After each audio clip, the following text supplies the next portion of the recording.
Bien sûr, de crypto, les infos crypto pour ceux qui n'ont pas le temps. Je suis le Nostradamus de la crypto. Tout ce que je vous dis est vrai et toutes mes prédictions arrivent, les gars. On va parler de ça ce matin parce que je vois de plus en plus de choses. Il va falloir qu'on remette l'église au milieu du village sur pas mal de sujets parce que ça pullule sur les réseaux sociaux et même sur Twitter.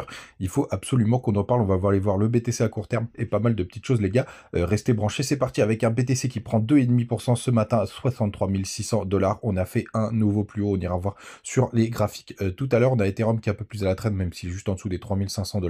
Belle perf du côté d'ADA qui prend 6,6%. Crypto Clébar qui est très en forme encore ce matin, 18%. Pareil pour Shiba, son petit cousin, 20,4%. DOT, 7% ce matin. On a BCH qui corrige de 4,7%, mais il avait pas mal performé. Phil qui est en forme, le boss des Dépines, 11% ce matin. On a NIR et STX qui perdent 4, qui prennent entre 4,5 et 5% dans le bas du tableau. Rien de très intéressant à part PP qui est en train de complètement exploser dans tous les sens, 63,9%.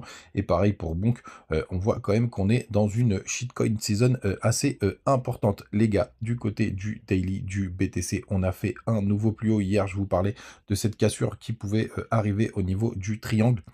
C'est ultra propre ce qu'on a fait. Tout simplement, hop, on va regarder en 4 heures, on a traversé, on a pullbacké dessus, vous voyez, juste avec cette petite mèche juste là, et on est parti chercher l'ATH. Pour le coup, les gars, je vous préviens, c'est quand même pas une très très bonne nouvelle pour l'instant, parce qu'on a réintégré direct, on peut voir en 1 heure, ce sera encore plus propre. Vous voyez, on a réintégré direct dès qu'on a été chercher la résistance. Donc ça, c'est plutôt bearish, tout simplement parce qu'on est parti pour l'instant chasser la liquidité. On peut avoir quand même un petit bull flag qui est en train de se former, les gars. Donc rien de dramatique, mais la clôture de ce jour va être vraiment importante. Parce que réintégrer comme ça, c'est jamais très bon signe. Pour le coup, en weekly, bah, ce sera une énième bougie verte, hein, rien de très intéressant non plus. On va voir ce que va donner cette semaine. On a eu quasiment 5 semaines dans le rouge. On a eu quand même une petite stagnation, c'était sur la semaine du 20 février. Donc on va voir ce que ça va donner, mais tous les signaux sont toujours ouverts du côté d'Ishimoku, du côté du cours.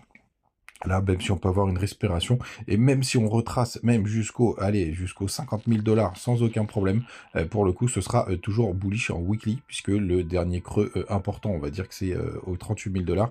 Vous en avez un intermédiaire qui est assez important aussi vers les 50 000 $. Tant qu'on ne le perd pas celui-là, on n'a pas du tout de retournement. Donc là, c'est plutôt propre, même si on a un gros retracement qui pourrait faire beaucoup de mal.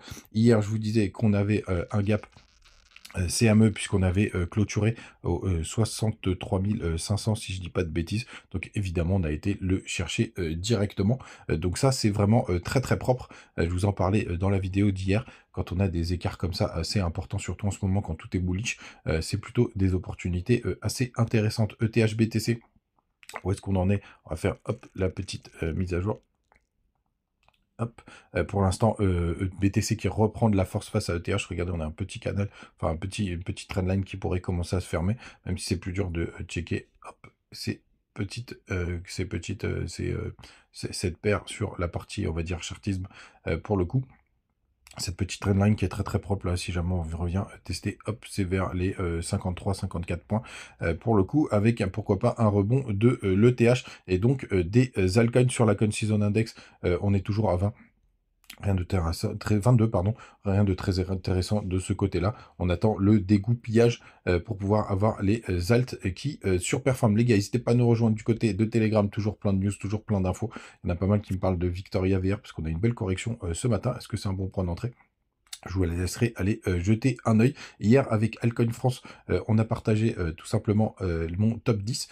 Une très jolie initiative de notre ami Altcoin France pour le coup. Et là, vous avez tout mon top 10 avec TAO, le boss des boss, ML, Mintlayer, Tectom, Clore AI, Cetus, G-Fi, MPL, True et VR et DNX qui sont mon top 10 pour le moment. On avait pas mal discuté il y a quelques temps avec lui, il était un petit peu différent, mais ça c'est mon top 10 du jour, et il y en a pas mal qui me parlent de VR, parce qu'il y a une grosse correction ce matin du côté de BitGet, pour le coup, mais sur du plus long terme, c'est une des cryptos que j'aime le plus, tout simplement parce que c'est sur le métaverse, les rares projets qui peuvent faire quelque chose, je pense qu'ils en font partie.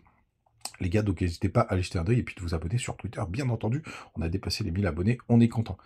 Les gars, je suis le Nostradamus de la crypto. Tout ce que je vous dis est vrai. Bien évidemment, je vous troll. Je vous troll complètement, les gars. Pour l'instant, on fait pas mal de s'en foutre ces derniers temps, tout simplement parce que bah, c'est de l'analyse technique, hein. C'est pas des prédictions, c'est des probabilités et mettre les probabilités de notre côté. Et n'oubliez pas une chose, en ce moment, tous ceux qui vous sont boules, ils ont raison. Tous ceux qui sont boules, ils ont raison parce que tout simplement, on est en bull run. Donc ne croyez pas que votre influenceur préféré est un génie et a une boule de cristal. Il fait comme moi, il fait de la probabilité et il sait que en ce moment, bah, tout simplement, tout est au vert parce que tout est en train de pumper. Donc quand il vous parle d'une altcoin, il y a un pump. Quand il vous parle du BTC, ça pump. Quand il vous parle de l'Ether, ça pump. Bien entendu, puisque c'est ce que nous dit le marché aujourd'hui. Quand je vous ai dit hier que tout simplement il y avait pas mal de probabilités que ce soit un triangle de continuation, bah, tout simplement on était en tendance haussière.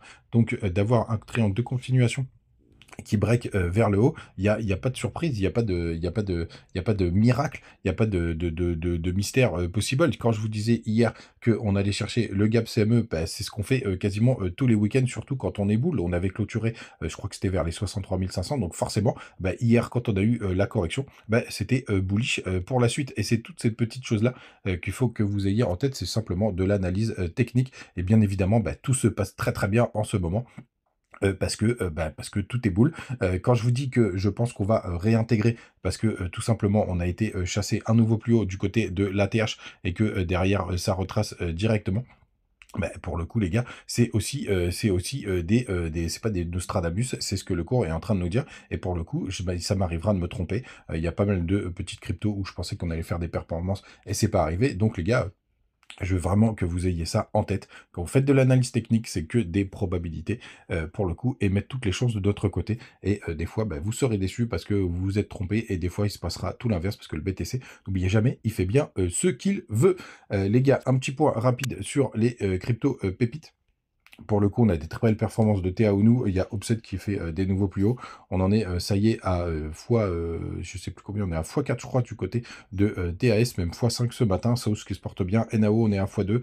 Au XLP, on est plutôt stable. Intel, on est à plus 30%. H, on est plutôt à l'équilibre. Mais ZAI et X, ah non, là, pour le coup, on est plutôt en négatif. Donc, il faut qu'on se le dise. Et j'ai quelques autres crypto-pépites que je garde sous le coude, que je suis en train de dig, c'est-à-dire creuser, hein, pour tous ceux qui se posent la question. DGI hier qui nous a fait une performance de ouf, on a touché les x10, on est hyper content. Pour le coup, et surtout les gars, n'oubliez pas, pour les low cap, faites attention aux frais Ethereum parce qu'ils sont complètement débiles en ce moment. Là, on est à 55 $, c'est presque acceptable. Moi, je fais pas de transaction en dessous quand c'est au-dessus. Des 45, c'est la limite que je me suis fixé. Les gars, vous savez tout, passez une très très bonne journée. N'oubliez pas de profiter des bonus du côté de BitGet et de BingX et me laisser tout ce que vous avez envie en commentaire. On se retrouve demain, ciao.